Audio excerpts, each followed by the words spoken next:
que decía que José Luis, junto con su esposa Morela, que no está acá en Caracas, eh, son los fundadores de Ferreandina, caso que muchos de ustedes han leído, que conocen, todos lo conocen, y lo han leído bien sea en alguna de las materias de IESA, de las maestrías, o en la materia de liderazgo responsable. Nosotros nos enteramos que José Luis venía a la convención de Consecomercio y entonces decidimos que fuese, digamos que de un día para otro, invitarlo a IESA para conversar con él y para hablar del caso Ferreandina, como unos 14 años después de que fuera levantado, más o menos entre 12 y 14 años después. José Luis, comienzo por presentarlo. José Luis es licenciado en Administración de Empresas, es el fundador de Ferreandina, actualmente es el presidente de la Cámara de Comercio e Industria de la ciudad de Valera, Acoimba, y en representación de Acoimba, pues viene a la convención de Consecomercio. Esa es la razón que la trae a Caracas en esta oportunidad. Voy a tomarme un par de minutos para hacer una rápida semblanza de lo que es el caso Ferreandina. Ferreandina es una ferretería y venta de materiales de construcción que queda en la ciudad de Valera, en el estado de Trujillo. En el momento en que nosotros documentamos, Ramón y yo, documentamos el caso de Ferreandina, Ferreandina tenía unas 16 personas como integrantes. Nos llamó poderosamente la atención, yo me entero del caso por alguien que me lo refiere, y cuando me contó algunas de las cosas que estaban haciendo, me atrapó el caso. ¿Qué tipo de cosas nosotros conseguimos en Ferreandina? Conseguimos una búsqueda constante por no solamente generar beneficio económico, por supuesto que hay que generar beneficio económico, sino además de eso, es como darse cuenta de que se tiene el poder desde la organización de generar bienestar social. Y que además en ese camino de generar bienestar social, pues también la empresa recibía una retroalimentación positiva, es decir, se beneficiaba de esos esfuerzos. Nosotros vamos a estar conversando concretamente sobre 2 o 3 de esos esfuerzos. La verdad es que ellos hacen muchísimas cosas, pero quisimos dedicarnos a 2 o 3 de ellos tan solo. Le voy a dar entonces la palabra a, bueno, primero José Luis, si quieres saludar, antes de que le demos la palabra a Ramón, que te va a hacer una primera pregunta. Bueno, de verdad que yo me siento bastante complacido y emocionado. Para nosotros ha sido un honor que un instituto como IESA, de la mano tuya, que ha sido una amiga de hace tantos años, con tantas raíces de amistad, pudiéramos documentar esto que se realiza, porque yo creo que al final pues hay muchas personas haciendo muchas cosas, solo que a veces creo que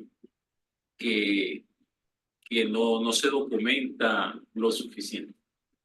En estos días me comentaba una señora que vivía ya cerca de un cerrito, ¿no? Y ella se preocupó porque ha sido educadora y veía que el nivel de los niños educativamente era muy bajo. Entonces ella se dedicó a colocar una escuelita, ¿no? Y decía, pero no le digan a nadie porque es capaz que me la cierren.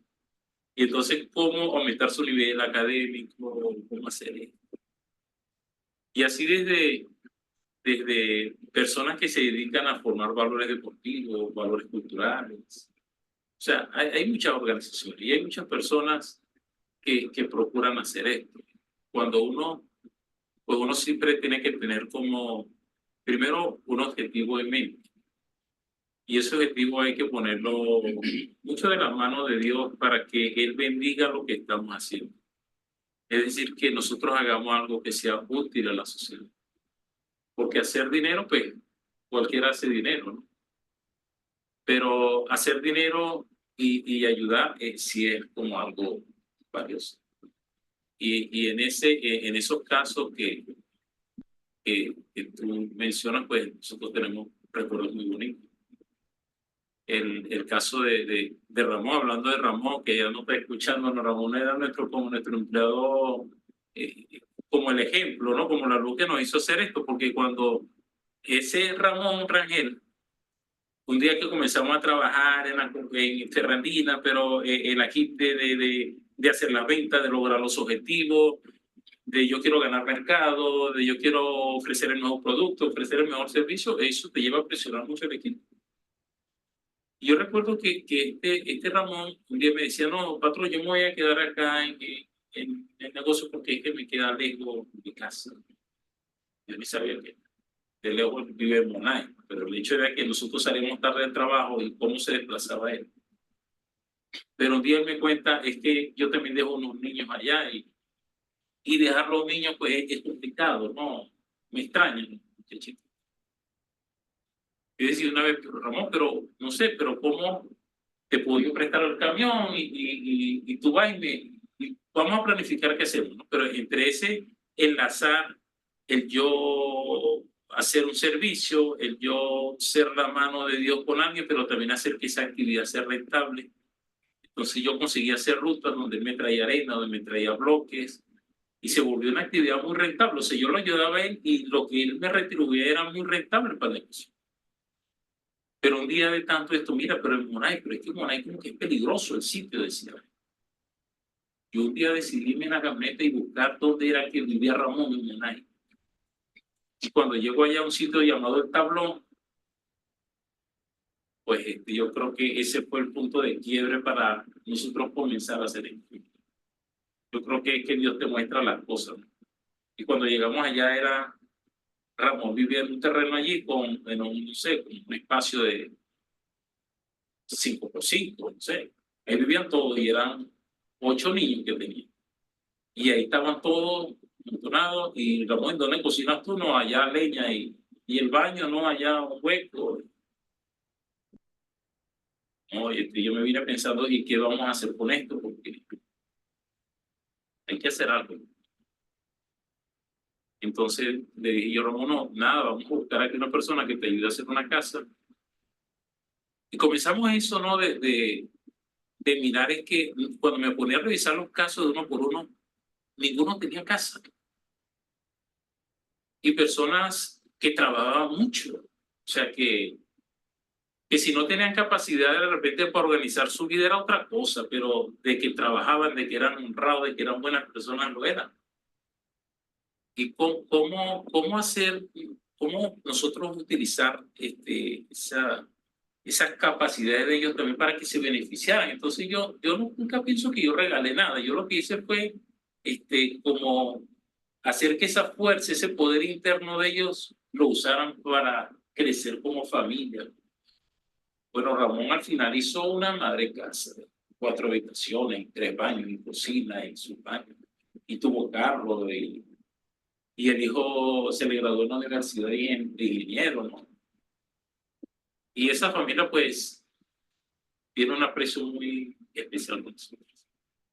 Pero de ese, Olga, te digo que fueron varios casos que se replicaron como era lo de Ramón, ¿no? Y en ese entonces, con tu cuñado, nosotros nos aperturamos al sector construcción a vender o sea, masificamos nuestras ventas de ferretería con el proceso de construcción que se aperturó en los primeros años del gobierno de Chávez. Y logramos ser líderes, o sea, líderes muy importantes en la región, en el suministro de arcilla. Éramos muy importantes en ese sector, con lo que vivió el país en ese sector. Pues eso nos permitió a nosotros adquirir, tener comodidad económica, pero también pensar a qué hacemos con esto. Y en ese proceso que nosotros llamamos como la vivienda para el empleado, nosotros logramos adquirir 9 apartamentos para dárselo a los empleados. Pero eran que este era mi mecánico y yo lo veía que sí me cobra por todo. Pero mira, te voy a hacer un programa de ahorro aquí para que tú adquieras tu apartamento. Y al final esa persona muy brillante no tenía casa, ¿no? Y tiene su casa gracias a eso. Y bueno, y todavía es mi compañero, mi gran amigo para todos los proyectos que hago ahí está. hágame esta estructura y me la hace, hágame una puerta y me la hace, o sea, todo, todo. Realmente un brazo ejecutor muy importante de todos los proyectos que nosotros hacemos. Y así la contadora, así los choferes, que tenemos muchos choferes por el tema del transporte de los productos, ¿no? Y entonces entre eso me ideaba como sistemas que fueran muy productivos, ¿no? O sea, cómo ir con mercancía, cómo retornar con mercancía, cómo hacer que el servicio de reparación fuera muy eficiente. Era así como, especie como de la Ferrari, así como llegan y cambian los cauchos y cambian el motor. Teníamos el motor de las gandolas listo, ¿no? Y dice, no, que el motor se dañó, venga acá, que entonces lo metíamos en el taller, le montamos el motor, papá, y eso una semana estaba listo. Era un sistema que creamos alrededor de todo eso y alrededor de generar bienestar. Las dos cosas conectadas. Sí, porque yo creo que las cosas tienen que hacerse sostenibles. Es como cuando uno se enamora. Yo me enamoro, pero quiero mucho a la muchacha. Aquí habrá muchas muchachas conectadas. Pero es puro amor. Y no doy nada. ¿Verdad, amigo? Hay que llevarle, hay que ponerle una casita bonita, y llevarle flores, y llevarle perfume, pero llevarle comida y de vez en cuando hacer la comida y de vez en cuando lavar la ropa también y sentir que no estamos estorbando, sino estamos aportando. Entonces, pues todo es como que es todo igual en la vida. Lo que tú hagas es de qué manera yo participo como un elemento activo, como un agente de cambio, ¿no? Ese concepto se manejaba mucho antes, ¿no, Olga? Como un agente de cambio. O sea, imagínate cómo no pasan los conceptos muy rápido, pero es que agente es como una persona, como un vehículo. Imagínate que genera cambios. Qué importante es. Entonces, si tú dices que estás en un edificio, tú vives en un condominio, ¿a cuál es el agente del cambio? El que se atreve a tomar el condominio, que nadie lo quiere tomar. Pero ese llega y le dice, el que nadie dice nada, entonces mire, hoy vamos a pintar, vamos a cambiar los pisos, vamos a cambiar los bombillos, vamos a ponerle uniforme a los vigilantes, vamos a poner cámaras, chicos, vamos a hacer un evento acá, vamos a tener una bailoterapia. Ese es un agente de cambio, ¿no? Que hace que la gente tenga apatía y se contagie y quiera hacer las cosas bonitas y quiera aportar y quiera pero entonces todo eso pues tiene que nacer, ¿no? Tiene que ser una fuerza interior, pues siempre hay que orar mucho y hacer yo hago mucha yoga y meditación y pido tener esa fuerza para poderla llevar afuera, porque todo depende de eso, de lo que tú lleves dentro. Volviendo al tema, hasta ahora nos has mencionado que realmente lo que hiciste fue organizar a la gente. O sea, tú te diste cuenta que eran muy trabajadores, eran muy honrados, estaban muy comprometidos con lo que hacían. Sin embargo, no veían la posibilidad de mejorar sus vidas. No veían cómo hacerlo, el mejorar su vivienda, etcétera. Al final lo que ustedes hicieron, tú y Morela, fue mostrarles, organizarlos, a tomarse el tiempo para organizarlos. Sí, o sea, parte de varias cosas, ¿no? Creo que hay que hacer mucha reflexión, porque la vida hay que dejarla que fluya y que ella muestre las cosas.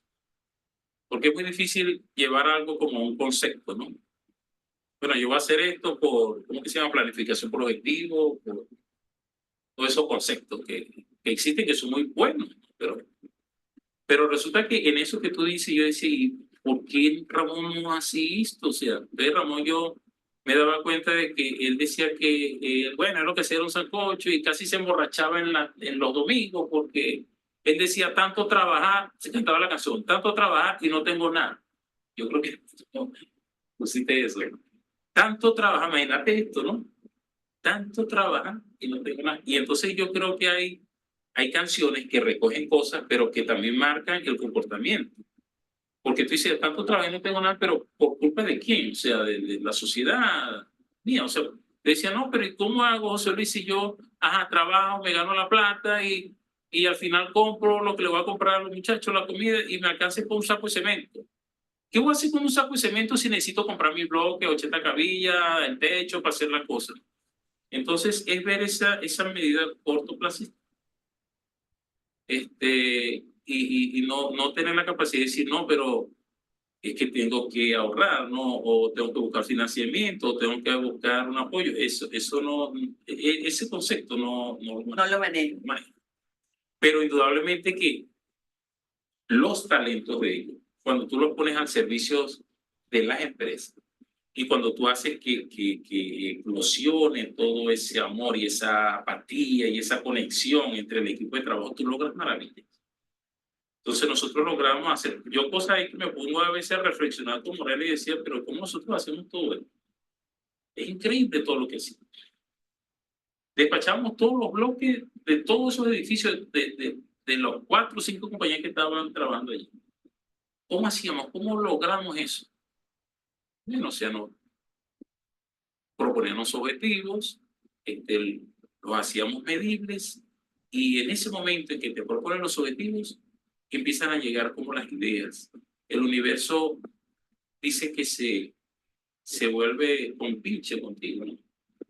Y empieza a aportarte ideas, empieza a aportarte recursos, empieza a aportarte personas. Y si estás abierto a ver eso, pues lo aprendes. Entonces nosotros quisimos ver eso, o sea, te digo, por decirte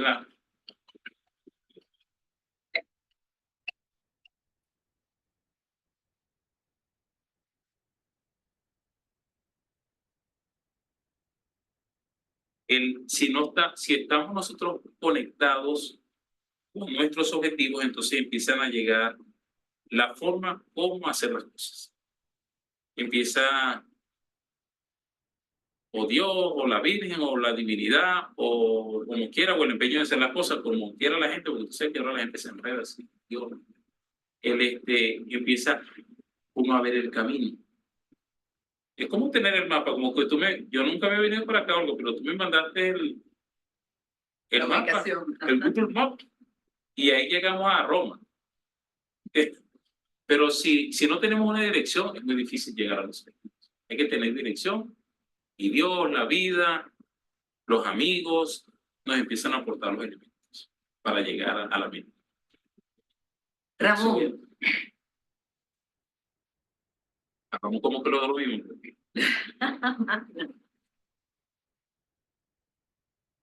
El micrófono está desactivado.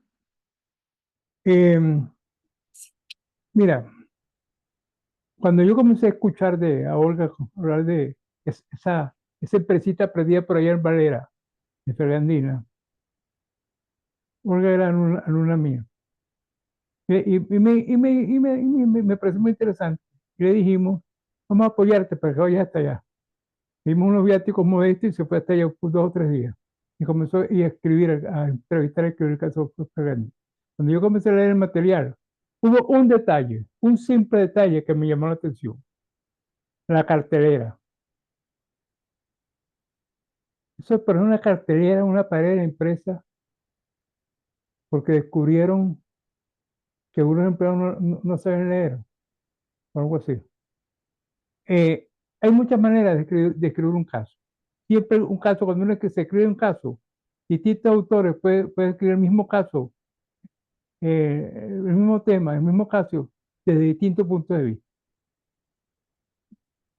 Y hay distintas maneras de desenredar la madeja que es un caso. Yo comenzaría en el caso de Fergandina por la cartelera. Comenzaría a dar ese hilo para que me digan mucho de lo que es Fergandina. ¿Por qué ese detallito del caso? Esa pendejada del caso. ¿Por qué? ¿Por qué? ¿Por qué, José Luis? ¿Por qué crearon eso? Échanos ese cuento. La cartelera. Bueno, la cartelera fue una iniciativa por esa máxima de que el conocimiento libera. Entonces, el hecho de que yo siempre les dije que yo no era el que le había comprado las casas, es que habían sido ellos, yo no les regalé nada. Entonces es como cómo establecer tu manejo adecuado de tus finanzas, cómo establecerte objetivos, cómo hacer de verdad pensar, ¿no? Siempre pensar que aportar nosotros en educación hacia nosotros mismos, hacia nuestra familia nos puede ayudar. Entonces era un poco que yo les decía, pero en forma muy sutil, ¿no? De que realmente el rancho está en la cabeza. Una persona puede vivir en un rancho y lo cambian para un castillo, y al tiempo el castillo va a ser rancho. Pero a una doncella la saca del castillo y la llevan al rancho, y al tiempo el rancho va a ser un castillo, porque es lo que tú tienes dentro lo que exteriorizas. El rancho o el castillo están adentro de nosotros. Cuando nosotros comenzamos a ver las cosas distintas, vamos a ver la vida distinta. Y tú sabes que, por supuesto, que cuando yo fui al caso de Ramón, la forma como vivían era bastante desastrosa.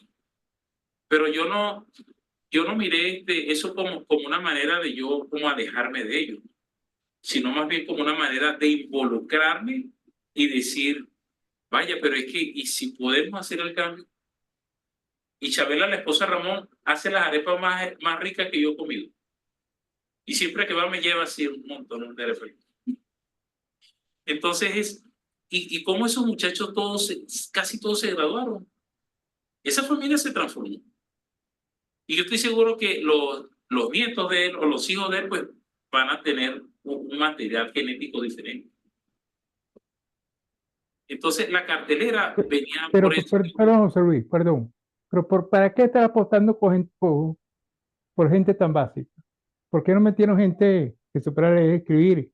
Gente que tuviera más potencial. Se buscaron a una gente tan básica, ¿por qué? ¿Qué tan loco? Pudiera haber invertido esos recursos en gente con más potencial. ¿No es culpa de eso qué? No, porque Un convento de monjas, de la caridad, de hermanitas de la caridad, metidos a constructores. yo sé para dónde va Ramón. Pero el hecho, Ramón, es que, y le digo aquí a todos, el hecho de que nosotros tenemos que arreglar el jardín que nos tocó. Trabajar en el metro cuadrado en el cual estamos. Pues si hoy yo vengo y estoy rodeado de todas estas personas tan ilustres, tan inteligentes, con un nivel académico superior, mi deber es hacer el máximo esfuerzo por llevar un mensaje, ¿no? De cómo se pueden hacer las cosas diferentes en ese aspecto. Pero en ese momento eran ellos. En ese momento yo no conocía a Ramón Piñango. En ese momento era Ramón, que era analfabeta, sus hijos analfabetas, casi su esposa, ¿no? Casi todo en ese momento, pero ¿cómo no solamente la letra es lo que puede hacer a un ser humano, ¿no? Y cómo nosotros a través de un aporte, de un empeño, poder transformar una familia, tocar una vida, porque yo creo que es tocar, ¿no? En ocasiones me decía Morela de los hijos de Ramón, esos muchachos quizás pudieron haber caído hasta en mafias, porque ahí hay muchas mafias, en drogas, en cuestiones, ¿no? No, esos muchachos son excelentes, extraordinarios. Pero ¿fue producto del trabajo que nosotros hicimos? No, yo creo que fue producto de sí intentar convencerlos a ellos de que podían ser otro tipo de personas. Pero eso era lo que me tocaba en ese momento. Yo ahorita dirijo a COIMPA, que es la Asociación de Comerciantes Industriales. Y ahí me he dado cuenta que me han tocado como hacer un esfuerzo por decir, un momentito, ustedes son muy inteligentes, pero ustedes a veces les cuesta como comunicarse. Tenemos que desarrollar más empatía con los funcionarios públicos, porque si nosotros vamos a desarrollar políticas públicas, tenemos que hacerlas con los organismos del Estado. Y si lo primero que van a decir, no, pero es que ellos son, no, tenemos que generar empatía. Entonces, yo creo que en cualquier posición que estemos, donde nos encontremos, es mirar a ver qué podemos hacer nosotros por el otro, qué podemos hacer nosotros por la sociedad, qué podemos hacer por una organización. Y en ese momento, mi querido amigo Piñán, creo que mi objetivo era colocar esa cartelera, y la cartelera no eran como frases bonitas, frases positivas, frases de motivación, frases de que sí lo puedes hacer, y hoy creé hasta un bono, mi querido amigo Piñán. Y el bono era el que se estudie esa cartelera y al final cuando le voy a pagar la nómina, el que me diga una de las frases que está ahí tiene un bono. Y se esforzaban por aprenderse. Le cuesta, porque el que no está leyendo y no memoriza le cuesta para aprenderse una frase. Y le tiraban la frase ese Walt Disney ahí de si lo puede soñar, lo puede hacer. Y se la ponían mucho. Y se la aprendían. Y la decían. Y la interiorizaban. Y unas muchachitas que llegaron de bachiller se graduaron de técnico superior y después de licenciada en administración y compraron apartamento y compraron carro y tienen familia y su familia la están formando. Pero se sembró, o sea, el ADN de ellos cambió. Pero fueron de esos 15 porque no podía ser de 100 o de 1000. Era el jardín que me tocaba, eran las 15 florecitas que tenía yo que cortar, regar y abonar en ese momento. Para quienes no conocen el caso, el tema de la cartelera es que se dieron cuenta de que los empleados tenían analfabetismo funcional, aunque conocían las letras, pues aquello que leían para ellos no tenía ningún sentido, ¿no? Y empezaron a poner una cartelera, o digamos, arreglaron un espacio donde colocaron una cartelera. En esa cartelera publicaban, como dice José Luis, frases, etcétera. Y el jefe del patio tomaba nota, así en la misma carpeta donde él tomaba nota de la asistencia de las personas, tomaba nota de que esas personas pasaran todos los días unos cuantos minutos frente a la cartelera. Y al final de la semana, tanto José Luis como su esposa se daban un tiempo para hablar de lo que estaba en la cartelera con ellos y asegurarse de que eran capaces de comprender, es decir, de superar ese analfabetismo funcional. Recuerdo, José Luis, que después empezaron a hacer cosas, digamos, más ambiciosas, como por ejemplo hablar de paternidad responsable y poner eso en la cartelera del Día del Padre, a solicitud de los mismos muchachos, de los obreros del negocio. Y luego empezaron a hacerlo también con los objetivos del negocio. Si ustedes ponían allí su plan anual, con sus metas, sus objetivos, y hablaban con los muchachos sobre eso, de manera que cada uno de ellos conocía ese plan y tenía la oportunidad de discutir ese plan con ustedes dos, que eran quienes lo proponían. Así es. Digamos, ese aproximarse a la persona como alguien que tiene mucho potencial, aunque no lo haya desarrollado hasta ahora. Porque tú dices, bueno, veía en ellos condiciones y voy y veo su casa y digo, ¿por qué? En lugar de decir, porque son desordenados o porque con esta gente no se puede, en lugar de emitir un juicio y además calificarlos y encasillar, lo que ustedes hicieron fue, vamos a tratar de entender desde la realidad de ellos. Y desde la realidad de ellos vamos a mostrarles que sí pueden aspirar a otras cosas. En ese sentido, otro detalle, Olga, muy Ajá. interesante, fue el de llevar un fin de semana un curso de mercadeo, atención al cliente, Atención al cliente, atención al cliente. atención al Sí, cliente, a obreros básicos, que muchos por primera vez habían estado en un hotel. así es. No habían salido de sus ciudades. No conocían. Si lo llamamos, hicimos varios paseos. Bueno, Y a, fíjate. y a lo mejor no me extraña, hicieron la cama cuando se levantaba. Ajá. Incluso tú sabes que nos hicimos varias cosas, ¿no? Pero estoy tratando de recordar acá. Una vez fuimos a una congregación de monjas y servía de hotel, pero allí dictamos unos cursos de motivación.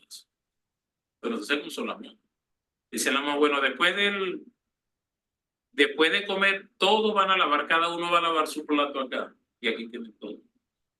Lo impresionante de esto era que yo me sentía muy orgulloso del equipo, porque la gente de los hoteles siempre me decía, qué grupo tan ordenado. Me dijo, uno de los hoteles me dijo, yo tuve aquí una gente de una empresa muy importante, por supuesto que no voy a decir el nombre, ¿no? Una empresa muy importante a nivel nacional, Y era impresionante cómo dejaban los cuartos desordenados. Era increíble el desorden de aquellas personas, parecieran tan elegantes, y el desorden pareciera que lo reflejaban, el desorden interno, no en la. Pero yo estoy asombrado como estas personas que ustedes tienen, que son obreros, todos tienen su cama. Todos tienen un orden absoluto, todos tienen respeto, o sea, no fue que se quedaron, incluso ellos me dijeron, había una parte donde iban, había mesa de billar y puntos. Me decían, patrón, ¿será que pedimos permiso para jugar un ratito?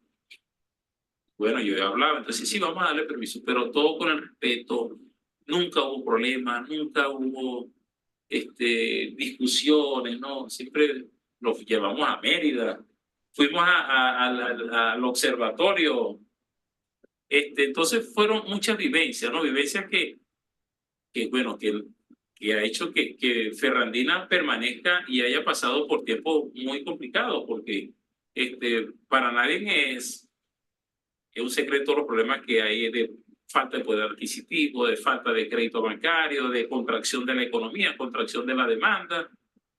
Pero eso ha hecho que Ferrandina tenga una fortaleza para permanecer en el tiempo. Y muchos de ellos todavía permanecen con nosotros. Por supuesto que hemos ido ideando a cómo han cambiado los tiempos, la forma de cómo mantenerlo allí. No solamente tenerle un sueldo que pueda ser superior al que presenta el mercado, sino es como ese sueldo integral que ahora llaman, ¿no? Pero que también va integrado por afecto, por preocupación por ello. Una de las cosas que más me preocupó por el tema de la pandemia era el tema de la comida. Primero, que en esa época había mucha escasez de alimentos, pero por otra que nos dimos cuenta que también llevaban los alimentos y a veces se les dañaba porque tenían que pararse uno a las 2 de la mañana, porque tenía que, cuando llegaban a calentarlo, estaban. Entonces decidimos crear una cocina. Y yo descubrí una pasión. Ahora me gusta ser como chef. Es más, vine acá a Caracas, hice un curso de barista. Tuve todo el lunes haciendo curso de barista. Y me dijo la muchacha, excelente como lograste el punto del café. Y yo, de verdad, no me estarás engañando, no, excelente como logró. Entonces es como, bueno, como es apasionarse por las cosas. Y no te digo que las comidas que preparamos son muy buenas, desde pabellones hacia arriba, ¿no? Y lo hacemos con esmero y me dedico hasta, en el momento que estoy en la cocina, no todo el tiempo estoy, ¿no? Pero ya tengo alguien que me ayude allí. Pero en el momento que estoy en la cocina me hago el esmero hasta por adornar el plato. Y tengo mi traje ahí de chef. Y salgo y les pregunto, ¿y cómo les pareció el plato del chef? Una forma jocosa, ¿no? Entonces todos encantados. Se crea entonces como una fuerza allí en el momento de la comida, que te voy a decir una cosa, Ferrandina tiene 0 ausentismo. Ahí nos falta la gente. Yo me imagino, no falta, ustedes no vendrán por la comida, ¿no? Pero son muy atentos sí, el negocio Morela se ha preocupado por tenerlo bonito, todo ordenadito, y se preocupa mucho por atender al cliente, pero todo eso viene de allí, de estar motivado. Porque como dices, la motivación es como el hambre, la motivación desaparece a los días, hay que estar entonces una constante motivación. Hay que estar constantemente motivando. ¿Y cómo motivamos? Pues mirando las carencias que pueda tener el otro y ver a ver cómo nosotros podemos suplir esas carencias sin, como decía mi buen amigo Ramón, sin transformarnos en hermanita de la caridad, porque no es el objetivo, ¿no? Pero sí, cómo yo enlazo el yo aportar algo a la sociedad, aportar al otro ser humano, a una organización, y yo enganchar mi organización y hacerla productiva y sostenible en el tiempo. O sea, esa fórmula hay que tenerla clara, porque si yo me pongo a regalar todo lo que tengo, pues va a llegar un momento en que ya no voy a tener que dar. Entonces hay que tener una justa medida entre lo que das y lo que tienes, o entre lo que das y lo que produces, porque tienes que ser sustentable. Yo no puedo llegar allá y cobrar mi quincena y salir y regalarle a todo el que me encuentre, y cuando llegue a mi casa y mi esposa me diga, mira, y no trajiste comida, no, porque yo regalé toda la plata a los que estaban en la calle. O sea, puede ser. Pero sí puedo yo hacer un mercado, llegar, hacer la comida, arreglar la cena, arreglar todo, y hacemos la comida y me sobra un plato y yo sí puedo llegar y llevar eso de repente al vigilante del condominio. Y yo no estoy quebrando mi hogar. Y estoy haciendo que el vigilante del condominio de repente no llevó comida. Y va a ser que también esté enamorado de estar en ese condominio. Y así es. ¿Cómo hacer las cosas de manera que yo sí pueda hacer las manos de Dios para obrar? Pero saber que, bueno, vivimos en un mundo físico y necesitamos cubrir necesidades. Hablando de eso, estos años más recientes, Fernando, mencionaste ya el tema de la pandemia y la escasez de alimentos como un reto. Y también nos contaste la forma en que ustedes enfrentaron ese reto, de nuevo, generando bien para los integrantes de la organización, pero también bien para la organización. Además de esa situación, ¿qué otros retos en estos 10 años, qué otros retos ustedes han enfrentado que valga la pena que nos compartas acá? Pero mira, yo creo que sobre todo hay que mantener mucho la fe y la esperanza, pero no solamente de nosotros, sino que como no quebrarnos, porque las situaciones a veces han sido complicadas. O sea, de hecho, cualquier organización que despachaba 1000 unidades, de 1000 unidades llegar a despachar 10 unidades, o sea, ¿cómo haces con una estructura de costos que tú ya tenías armada? Tienes que sentarte y repensar. Quizás volverte más pequeño, quizás cerrar ciertas puertas, apagar ciertas luces para quedarte operando, pero quedarte como en resiliencia, en esa capacidad de tú volver a acomodarte. Entonces, fueron años bastante complicados, pero siempre, pues, nosotros siempre hemos sido organizados, ¿no? Y tenemos nuestros ahorros en un lado y otro. Y cuando vino este proceso que teníamos que tener el negocio cerrado, yo dije, bueno, o sea, ¿qué le voy a decir a los muchachos? Que se vayan y que se esperen y que se mueran de hambre en la casa y que yo los llamo si esto cambia. No, nosotros cerramos un día. El día era para pensar. Pensar eso tan fácil. Bueno, no hay mercado, no hay poder adquisitivo, no hay préstamos, no sirven los servicios públicos,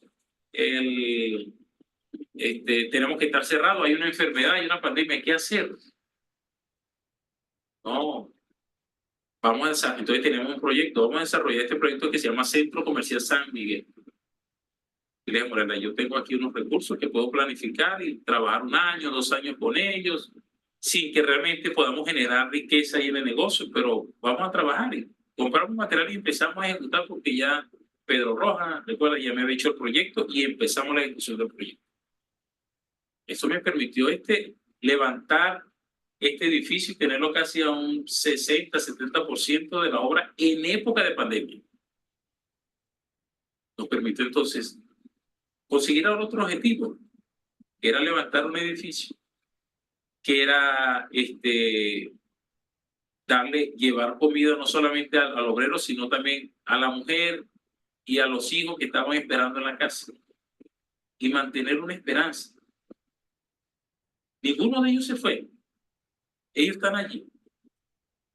Y yo creo que vienen buenos tiempos, que vienen nuevos tiempos. Ya ha habido otro entendimiento diferente entre el sector privado y el sector público.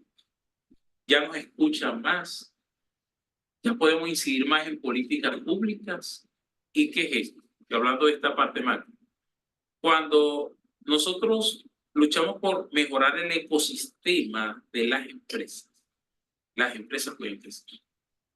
Pero si nosotros tenemos un pez en un vasito, ese pez no va a crecer de ahí y se va a morir porque no tiene oxígeno. Pero si empezamos poco a poco a ampliarlo y cuando después lo echamos al mar y al río, se va a desarrollar. Entonces ya veíamos que el objetivo no solamente era aquí adentro, era que las condiciones no estaban dadas para el desarrollo de las empresas. Entonces yo le decía a Morela, aquí hay que hacer otra cosa. Entonces ahí decidí yo ingresar al mundo gremial y hacer nuestro aporte y mirar a ver cómo nosotros podíamos empujar al establecimiento de políticas públicas que lograran mejorar el ecosistema de las empresas. Porque en la medida que las empresas crecen, las empresas pueden aportar más a la seguridad social, pueden aportar más al bienestar de los ciudadanos. Entonces todo viene por allí. Cuando hay un bienestar de las empresas es porque hay progreso económico. Si no tenemos progreso económico es difícil nosotros aportar, pero siempre podemos dar. En aquellos momentos, ese boom grande de la economía, pues nosotros tuvimos posibilidad de comprar apartamentos y dárselos a los empleados. En este momento en que la economía estuvo un poco más contraída, pues establecimos un comedor y hemos sido felices dando comida. Ya vendrán otras oportunidades. Pero siempre es tener la capacidad de nosotros ver qué podemos hacer por el otro con las herramientas que tengamos, en las circunstancias en que nos estemos desenvolviendo. Mira, José Luis, Micrófono. Ajá. Ramón, luego abrimos micrófono para el resto de las personas que están conectadas o están acá. Adelante, Ramón. José Luis, una cosa muy importante cuando se analizan empresas o cualquier tipo de organización es identificar qué errores cometieron. Los errores son importantísimos, la identificación me refiero, porque de ahí se aprende mucho. ¿Qué errores dirías tú que ustedes cometieron? ¿Y qué rectificaciones hicieron? Y Yo quiero rectificar. preguntar, Errores y rectificaciones. Mira, a mí a veces me cuesta no reconocer los errores, sino verlos desde el punto de vista negativo, porque siempre pienso que cuando existe un problema o cuando existe un error, no verlo como problema, sino verlo como oportunidad de mejorar las cosas. así es, así es. Sí, o sea, fíjate, partiendo de ese punto de vista de Ramón, pudimos haber dicho, no, pero imagínate, yo mejor voy a despedir a este señor, porque este señor vive ahí en esas condiciones y yo no sé, se me va a perder el camión acá.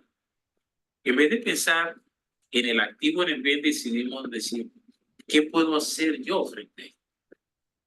Entonces, algo así, Ramón, cuando tú has viajado en moto, Ramón, tú has ido en moto, Ramón, o en bicicleta. Manejando jamás.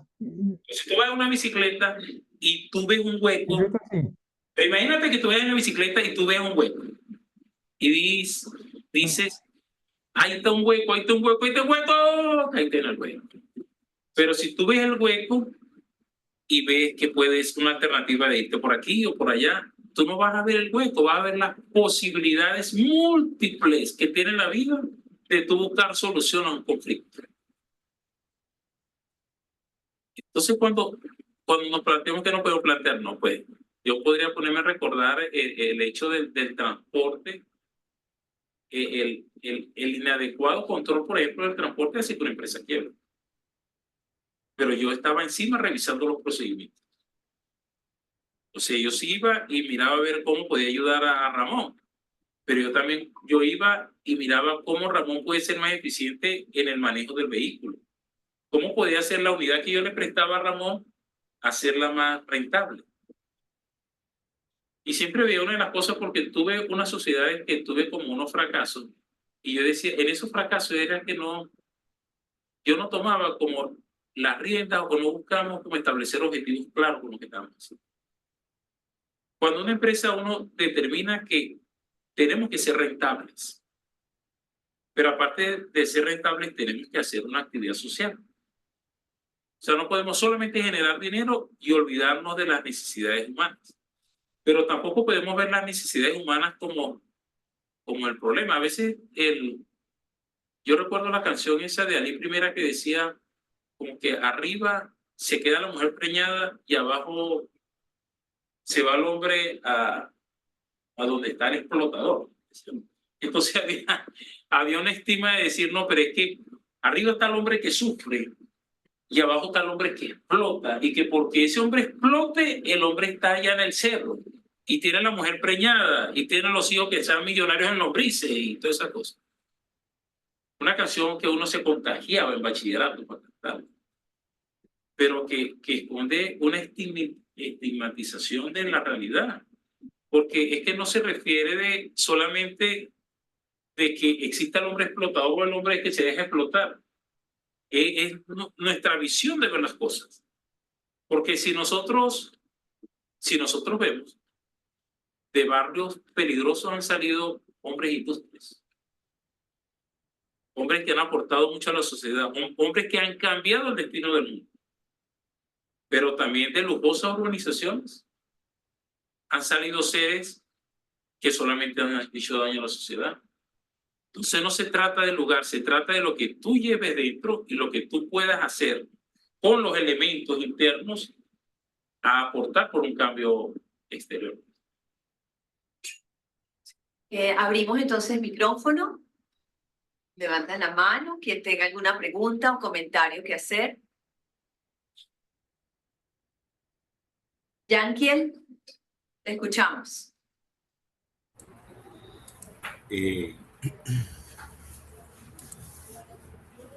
Wow, bueno, gracias por la invitación y el espacio y por la presentación. De verdad que son excelsos, ejemplares. De verdad que impresiona el que hayan tenido esa visión tan clara de cómo mis acciones y mi sostenibilidad no depende únicamente de la rentabilidad de mi operación, sino mi sostenibilidad depende de que seamos una empresa con personas dedicadas, con personas integradas en las operaciones del día a día y que todos vean el beneficio y el crecimiento de la organización. Hace poco, una de las lecturas que me conecta más con este caso era un director que impulsaba a la organización a hacer de sus empleados accionistas y de esa manera involucrarlos aún más. La verdad es que no queda sino felicitarlos de mi parte y agradecerles por el espacio y bueno, tratar de impulsar a que sean más como ustedes. Gracias. Gracias, Yankiel. ¿Algún otro comentario o pregunta? Yankiel Rosenberg. De Guasgualito. De Guasgualito. Yasmil, te escuchamos. Bueno, yo lo que veo, profe, desde la primera vez cuando participé en la materia, es que la clave que tiene Ferretina es valorar y buscar el beneficio de todos. O sea, valoran a todo el personal. No importa que no sepas leer, que estés bien preparado, sino que es el ser humano que está detrás de esa figura dentro de la empresa. Y eso es lo mejor de todo, de la empresa. Muchas gracias. Mira que ya está diciendo algo. Ustedes no pueden decir cosas que no sean importantes porque ustedes son muy inteligentes. Pero fíjate que Ramón, que era un hombre analfabeto, Ramón tenía un valor, una competencia que ojalá la tuvieran muchos políticos. Ramón era un hombre demasiado honrado. Ramón, yo le decía, mira Ramón, lleve aquí estos 100 bolívares y te va a comprar arena, y la arena costaba 99 y Ramón me traía el bolívar. Ramón, agárrese, no, usted me paga después. O sea, ese valor, y por supuesto, o sea, yo no me había parado y Ramón me llamaba ya que estaba la arena ahí puesta en el negocio, que qué me iba a hacer. Entonces, ese valor de responsabilidad, de honestidad, de honorabilidad, aunque él no supiera leer, porque a Ramón era como ese piñago que le decíamos, Ramón, póngase con la cartelera. Entonces Ramón se ponía un ratito. Cuando llegaban los nenes me decía, ay, patrón, a mí sí me duele la cabeza, yo no puedo leer eso. No puedo leer eso, patrón. Ramón poco a poco va leyendo. Y cuando acuerdo, yo me acordé que Ramón ya agarraba los periódicos y se ponía a leer. Y un día le vi hasta un libro. Entonces, es ese esfuerzo porque nosotros hagamos eso sin Es que en el proceso de la comunicación, que es muy importante, o sea, yo creo que todo parte de cómo nosotros nos transformamos dentro. Pero en el proceso de la comunicación, que como nosotros sabemos, existe emisor y existe receptor. Pero en este proceso de emisor y receptor existe el canal de comunicación. Pero viéndolo eso, es muy fácil si ese canal no tiene basura, si ese canal no tiene nada, que es lo que nosotros llamamos prejuicios. ¿Cierto? Si yo vengo y le digo, mira, pero es que no, esa muchacha como me está mirando ahí, no. Entonces yo me empiezo a pensar como a mí me dijeron que era ella. Y yo no, en mi vida libre, en mi movimiento, yo no estoy comprendiendo y no estoy llegando a su esencia. Yo no la estoy comprendiendo a ella lo que es ella. Entonces, por lo general, los seres humanos como que empujamos a que el otro saque lo peor de él. Como en el caso de las guerras.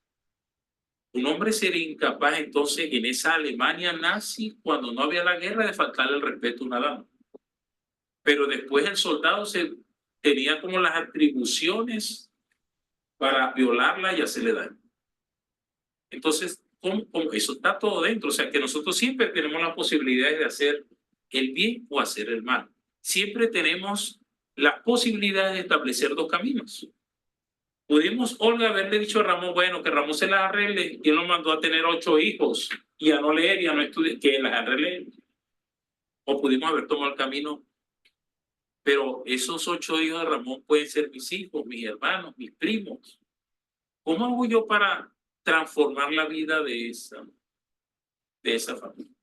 Entonces, mucho como los equipos, ¿no? Fútbol, ¿no? Que ahorita fíjate que llevamos mucha esperanza con la Vinotinto. Somos los mismos venezolanos, solamente que empezamos a creer diferente. Entonces, de esos venezolanos antiguos que iban a un estadio allá en Argentina, ellos decían que solamente cuando entraban al estadio se sentían chiquiticos, ojalá que te pinte muy rápido.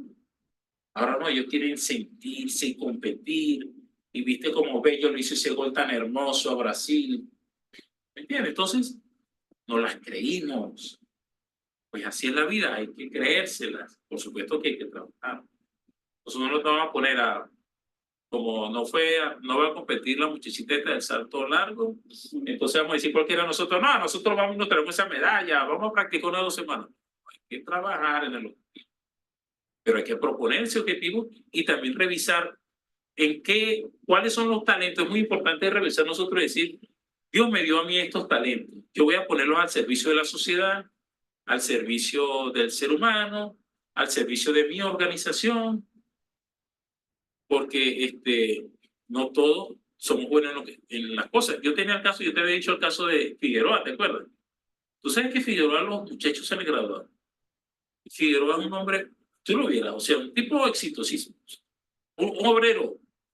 Resulta que Figueroa era muy bueno porque era el que paleaba más rápido.